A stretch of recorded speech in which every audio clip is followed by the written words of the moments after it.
আসসালামু আলাইকুম, সবাইকে ওয়েলকাম জানাচ্ছি নতুন একটা ব্লগ দেখার জন্য। তো প্রথমেই আমি গরম গরম ভাত নিয়েছি আর ঘি নিয়ে নিয়েছি। আজকে আমি কি দিয়ে খাওয়া দাওয়া করতেছি সেটাই আপনাদের দেখাবো। আর কি কি পদের ভর্তা দিয়ে খাচ্ছি, মুখে যদি পানি চলে আসে এখানে কিন্তু আমার করার কিছুই নেই। আপনারা নিজ নিজ দায়িত্বে ভর্তা তৈরি করে গরম গরম ভাতের সঙ্গে খেয়ে নেবেন। তো প্রথমে আমি ডাল ভর্তা নিয়ে নিয়েছি। ডালটা আমি কড়াইয়ে সেদ্ধ দিয়েছিলাম হালকা লবণ আর হলুদ দিয়ে। সেদ্ধ হয়ে যাওয়ার পরে শুকনো মরিচ আর মোটা করে পেঁয়াজ, লবণ এভাবে চটকিয়ে নিয়ে সরিষার তেল দিয়ে আমি ভর্তাটা বানিয়ে নিয়েছিলাম। আর সেখান থেকেই মরিচ চটকানো পেঁয়াজ ভর্তাটা একটু তুলে নিয়েছি। আসলে এটা খেতেও আমার কাছে অনেক বেশি ভালো লাগে। আর এখানে কালো জিরার ভর্তা তৈরি করেছিলাম। তো ঘি দিয়ে গরম ভাত মাখিয়ে নিয়ে মানে আর তর্স হচ্ছে না, মানে কখন যে খাবো সেটাই আর কি মনে হচ্ছিল। আসলে ভর্তা ভাত দেখলে আমার জিভাতে পানি চলে আসে।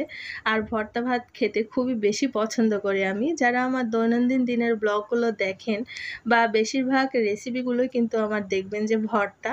কারণ ভর্তা খেতে যেরকম ভালোবাসি আর ভর্তা বানাতেও আমি ঠিক ততটাই বেশি ভালোবাসি।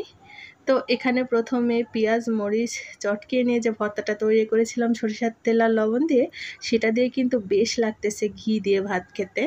তো গরম গরম ধোয়া ওঠা ভাতের সঙ্গে এটা কিন্তু খুবই মজার লাগে। আর তার সঙ্গে তো কালো জিরার ভর্তা রয়েছে।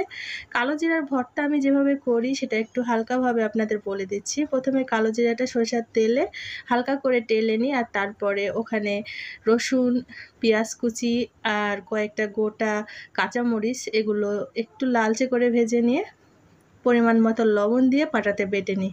ব্যাস তৈরি হয়ে যায়। আর এটা খেতে কিন্তু খুবই মজার লাগে। আর কালো জিরা ভর্তা কিন্তু শরীরের জন্য অনেক উপকারী।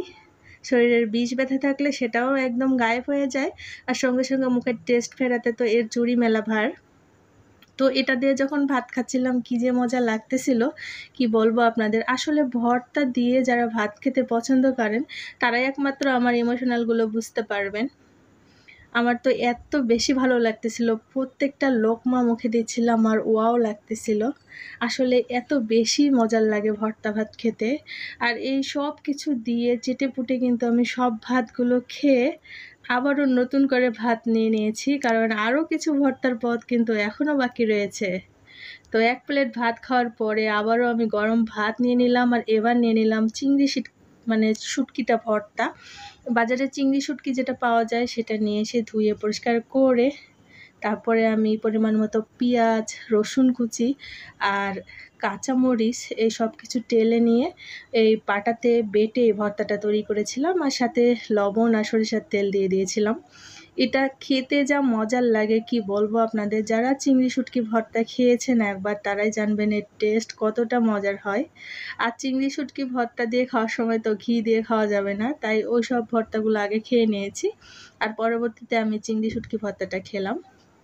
তো চিংড়ি শুটকি দিয়ে ভর্তা যতবার খাচ্ছিলাম আর কি ভাতের সঙ্গে মাখিয়ে এত মজার লাগতেছিল, মনে হচ্ছিল পেট ভর্তি হয়ে গিয়েছে কিন্তু আরও জায়গা ফাঁকা রয়েছে পেটে, এমনটা। আর এখন আমি যেটা নিয়ে নিচ্ছি সেটা হচ্ছে মিষ্টি কুমড়া ভর্তা। তো মিষ্টি কুমড়া ভর্তা কার কার পছন্দ কমেন্ট করে জানাবেন। এবং যে ভর্তা আমি এখন পর্যন্ত ভাত দিয়ে খেলাম সেই ভর্তার মধ্যে সবচেয়ে প্রিয় ভর্তা কোনগুলো, বা আমার মতো নাকি আপনাদের সব ভর্তাই পছন্দ, সেটাও কিন্তু কমেন্ট করে বলবেন আপুরা। আপনাদের কমেন্ট পড়তে আমার অনেক বেশি ভালো লাগে। তো মিষ্টি কুমড়া আমি একদম শুধু সেদ্ধ করে নিয়েছিলাম কড়াইয়ে হালকা পানি দিয়ে। তারপরে সেদ্ধ হয়ে যাওয়ার পরে এটা একটু সরিষার তেল দিয়ে ভেজে নিয়ে তারপরে কাঁচা পেঁয়াজ আর শুকনো মরিচ টালা সেটা দিয়ে লবণ দিয়ে চটকিয়ে মাখিয়ে সরিষার তেল দিয়ে করে নিয়েছিলাম।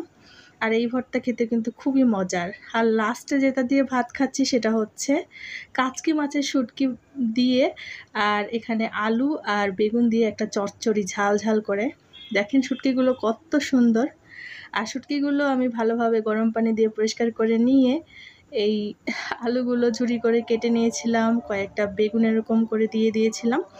আর পেঁয়াজ কুচি, কাঁচামরিচ কুচির ঝাল দিয়ে কিন্তু আমি মানে চচ্চড়িটা করে নিয়েছি হাতে মাখিয়ে। এটা দিয়ে খেতে কিন্তু খুবই মজার লেগেছিল। তো আমার চ্যানেলে নতুন হয়ে থাকলে চ্যানেলটা সাবস্ক্রাইব করে দেবেন। ফেসবুক পেজ থেকে দেখলে আমার চ্যানেলটা ফলো করবেন।